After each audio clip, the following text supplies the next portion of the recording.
Ayo. I fell in love with my old boss before I moved away, then found out he had a pregnant girlfriend that he never told me about.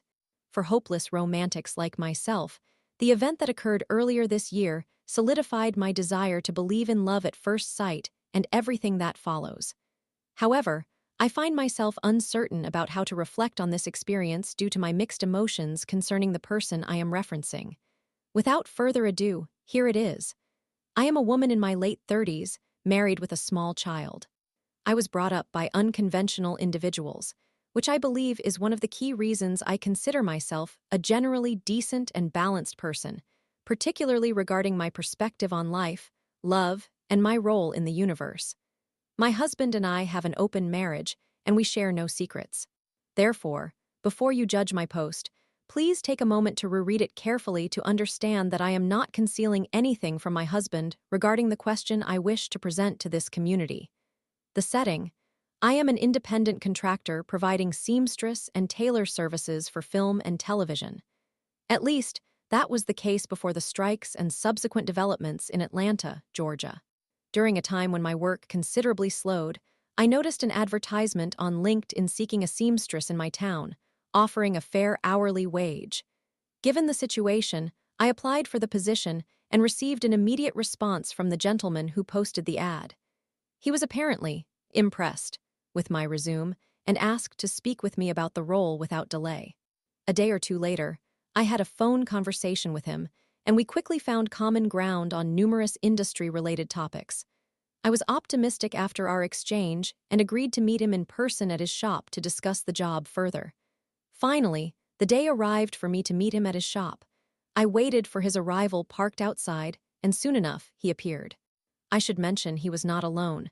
His 14-year-old son accompanied him, and I immediately recognized he was the spitting image of his father. His dog didn't seem annoyed by my presence being a large Doberman that seemed to indicate I was acceptable. He then gave me a comprehensive tour, answered all my questions, and was surprisingly engaging. He appeared to be around my age. He was also quite easy on the eyes. To get to the point, we discussed salary, expectations, and other important details before reaching an agreement. In no time, I was hired and slated to start the following week. Fast forward to about a week into working with him, and I began to notice he was stealing glances at me. I must admit, I was doing the same. I welcomed the attention, as you can clearly see. We started to open up to one another and discussed real matters at work, likely extending our conversations beyond what was appropriate during work hours. It was evident that he was interested in me beyond the typical employer-employee relationship, but I made an effort to maintain my professionalism, recognizing he was paying me well and that the work environment was a blessing. Moreover, it was less than 10 minutes from my home.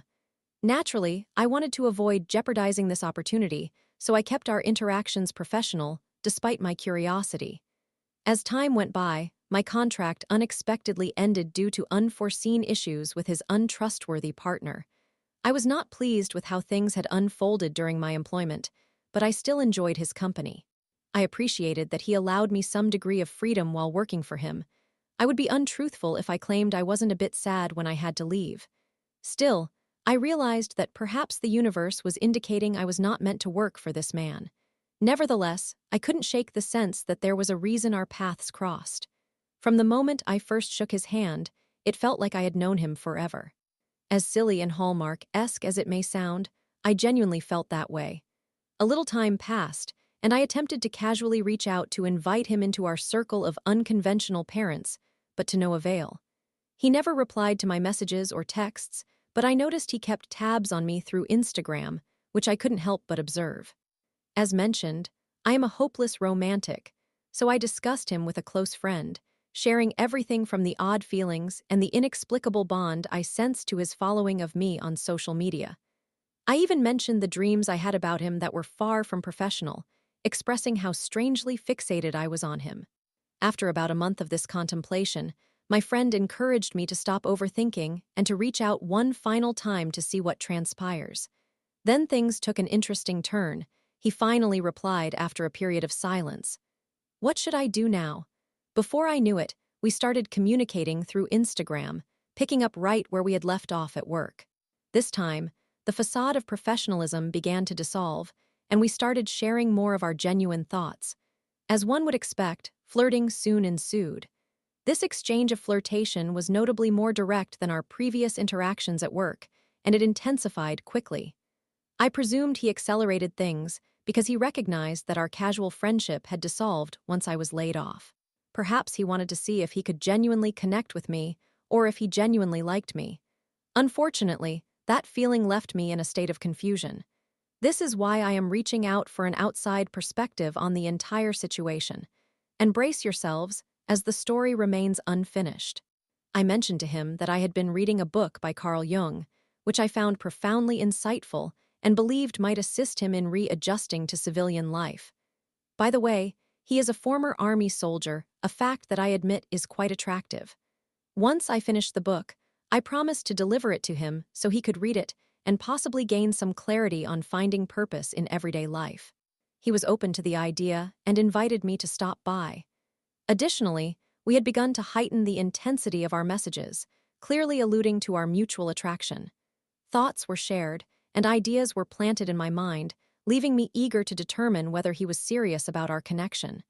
I gathered the courage to visit his office and bring him the book. We spent some time together, conversing as we used to while working.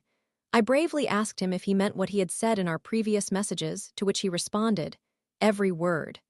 Before I knew it, we kissed and nearly ended up on his desk in a moment of passion. Unfortunately, I have rules about my relationships outside of my marriage, so I had to seek my husband's consent before proceeding with anything further. However, shortly after I left, he excitedly messaged me, indicating it was just a matter of time before our little dance culminated in a more intimate encounter. As time passed, we exchanged messages back and forth. I confided in my husband about everything and how this man made me feel. I also articulated that I felt I was not valued in his eyes, as he had made me wait so long for us to finally meet. To be fair, his job and philanthropic responsibilities consumed a great deal of his time and energy, which he also devoted to his child. That fact does not bother me, as I completely understand a father prioritizing his son's needs over adult escapades. However, I am also someone who has struggled with low self-esteem due to past abandonment issues and numerous other traumatic experiences throughout my life. Regardless, I had considerable doubts that his interest was genuine, as it often seemed that men primarily sought physical encounters with women. Despite stereotypes and statistics typically influencing my perceptions and compelling me to walk away, I could not shake the feeling that he was sincere during the more personal moments we shared while I worked for him. I anticipate many will view me as delusional for believing this, but I am merely striving to validate that perhaps he genuinely cares about me. And so, the final chapter begins. I made it clear how frustrated I was that he kept postponing our meetups. He quickly responded because he likely recognized he had messed up and ghosted me. I was already feeling agitated and confronted him directly. I believe I may have unintentionally humiliated him, and he realized it was now or never since my family was moving out of state the very next day. Acknowledging his mistake and recognizing I was a person with feelings rather than merely a physical outlet, he asked me to meet him at work. I complied. Passion ignited between us, perhaps even a touch of vulnerability afterward as we lay on the couch in his office talking. I took the opportunity to examine his tattoos more closely now that I felt more comfortable. I appreciated how gentle he was with me, despite his imposing presence. He was a generous lover, possessing a sensual quality. Even with his awkwardness as a former soldier who had experienced combat, he still had kind eyes that made me feel safe. Little did I know. Afterward, I attempted to reach him 3 times without receiving any responses. He continued to view my stories and followed me on Instagram until, shockingly, he recently unfollowed me without replying to any of my messages. I sensed something was wrong, prompting me to investigate further. I stumbled upon a new podcast he began airing on YouTube and decided to listen to his latest episode. To my disbelief, I dropped my phone when he mentioned, "I have 2 sons." This indicated that one of them had just been born earlier this year. By my calculations, that meant the mother of his child was pregnant when we were involved back in September. I felt an immediate wave of nausea, realizing I had harbored feelings for this man, lamenting over him like an infatuated adolescent. How could he do this to her? How could he do this to me? After all the claims he made about having trust issues, it now became clear why. He is untrustworthy. I will commit the cardinal sin by stating his name so that other women can be aware of his true character. His name is Mark Messina, and he resides in northern Georgia. Should anyone encounter this post and share this story with the mother of his youngest son, please accept my deepest apologies for my part in this situation. I genuinely had no idea he was involved with someone or that he had a child on the way. He intentionally concealed this from me because he understood my moral values would prevent me from engaging with such a despicable man. Ladies, learn from my experience. If they want you, make them earn you. Story 2. I completely moved out, didn't tell my roommates, and left them without any dishes or kitchen appliances, including a microwave. Hello.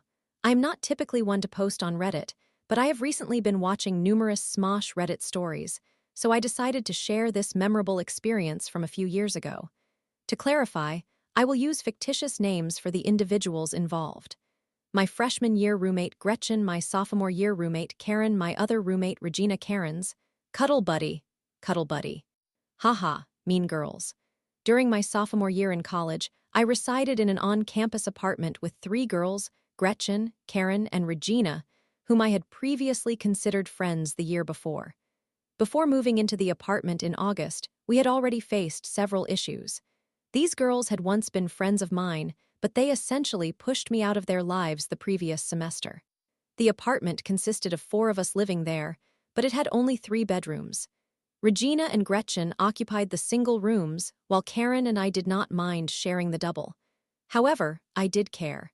Karen was the roommate I felt most comfortable with, despite the ongoing drama involving her, Cuddle Buddy. She referred to him as her, Cuddle Buddy, which struck me as amusing, so from here on, I will refer to him as Cuddle Buddy. Initially, I had been close friends with Cuddle Buddy and had confided in him about my struggles with mental health during the pandemic. This was fall 2020 on campus before he and Karen became an item. However, he distanced himself from me, making me feel like a burden at my lowest point. To be fair, I was not in a good mental state because of the pandemic, so I can understand that I may have been difficult to be around.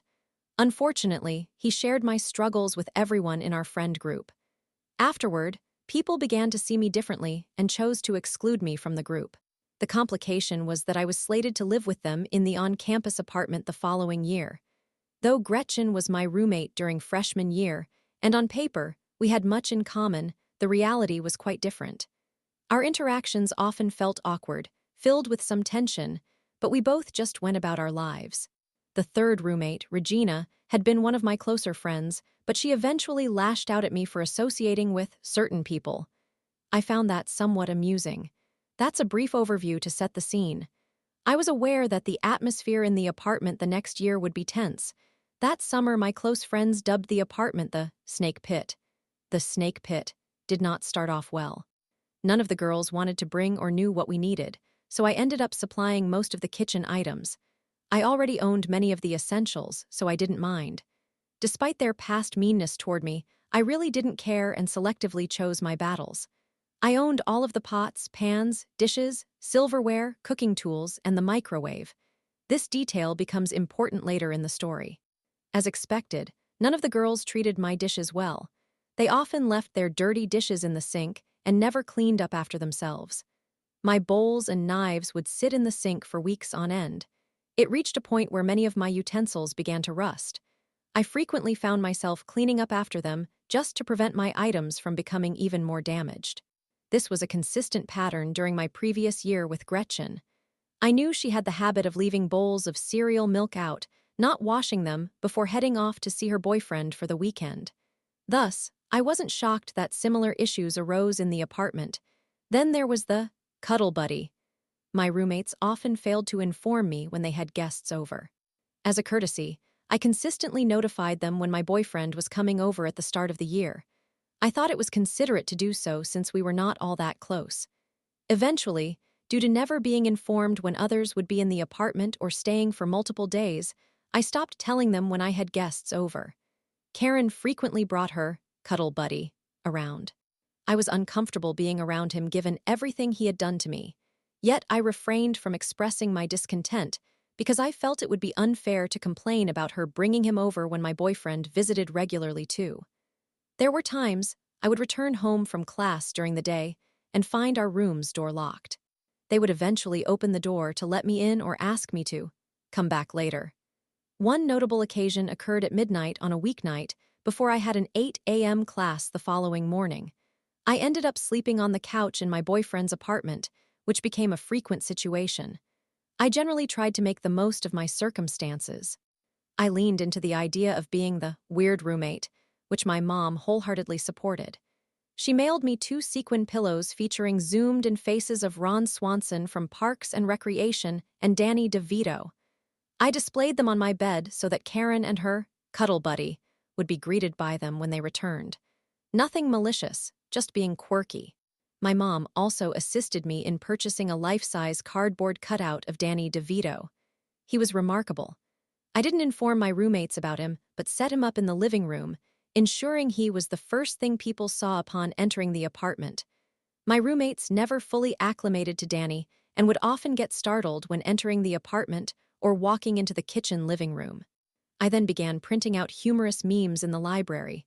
The first featured Obi Wan saying, "Hello there," on the bathroom door, while the wall opposite bore Grievous saying, "General Kenobi." I found it hilarious. I don't think they appreciated Star Wars, so they regarded it as odd. Next, I covered part of the living room wall with strange Star Wars memes, including one of Ben Swolo. My lighthearted chaos made living with them somewhat bearable, but it did not last long. Then came Halloween. Friday afternoon, I was simply hanging out with my boyfriend in my room at the apartment while my roommates prepared in the common area. I assumed they were heading to a party together. Eventually, I heard additional voices and the sounds of loud music. They were throwing a party without informing me. Karen eventually entered the room, and I inquired about the situation. I was furious but attempted to remain composed. She told me the truth, stating she thought someone had informed me. Well, no one had. Gretchen soon followed, entering with hostility and accusing me, declaring that she lives here too and can do whatever she wants in her home. I tried to explain that my concern was their failure to notify me. Had I known, I could have made alternative plans to be away. I wasn't upset about not being invited to the party in my own apartment. I merely received no warning whatsoever. They deemed me to be overreacting. I gathered a few items for the night and left with my boyfriend. As we walked through the party, I overheard others discussing giving Danny DeVito tattoos, which only infuriated me further. We returned to rescue him. We entered the apartment silently, grabbed Danny, and exited. I then carried my life-sized cardboard cutout of Danny DeVito across campus to take him to my boyfriend's apartment, where he would be respected and cherished rather than vandalized. Once I calmed down, I texted my roommates, requesting a meeting to discuss our communication as roommates. When we finally met, they all teamed up against me, focusing on why they believed I was a problematic roommate. One of their primary criticisms was my boyfriend's regular visits and my failure to notify them whenever he came over. At the beginning of the year, I had informed them when he visited, but since they never disclosed their visitors, I stopped doing so. They also accused me of being aggressive toward Karen during the Halloween incident. To be honest, I believed I maintained composure around her, even though I was quite angry. Ultimately, living in the apartment began to take a significant toll on my mental health, and I started to feel unsafe in my own home. The atmosphere became too overwhelming, so I advocated for a room change from the school. Eventually, they agreed to my request. I felt uneasy about informing them of my departure, knowing their reaction would likely not be positive. Thus, I devised a plan. I intended to move everything out while they were away for Thanksgiving. The day after Thanksgiving, my parents assisted me in moving out all of my belongings. By the time we finished, the cabinets were entirely empty, no dishes, no pots or pans, no microwave. The kitchen was completely bare. My side of the double bedroom was devoid of all my items. Once I had removed everything, I blocked all of them on social media and exited our roommate group chat. Frankly, I wanted this experience behind me and had no desire to hear from them again. Friends who remained connected with them on social media informed me that they were furious, but that was all I needed to know. I genuinely didn't care how they reacted and simply wanted to move on with my life. Throughout the rest of college, I encountered them on campus occasionally. I suspect they were likely still upset with me, as they were not the types to easily let things go.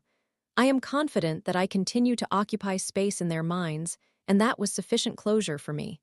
Reflecting on the experience, I have no regrets. Moving out without informing them was, in fact, the best form of revenge, and I was glad to leave it at that. I trust that karma will take care of the rest.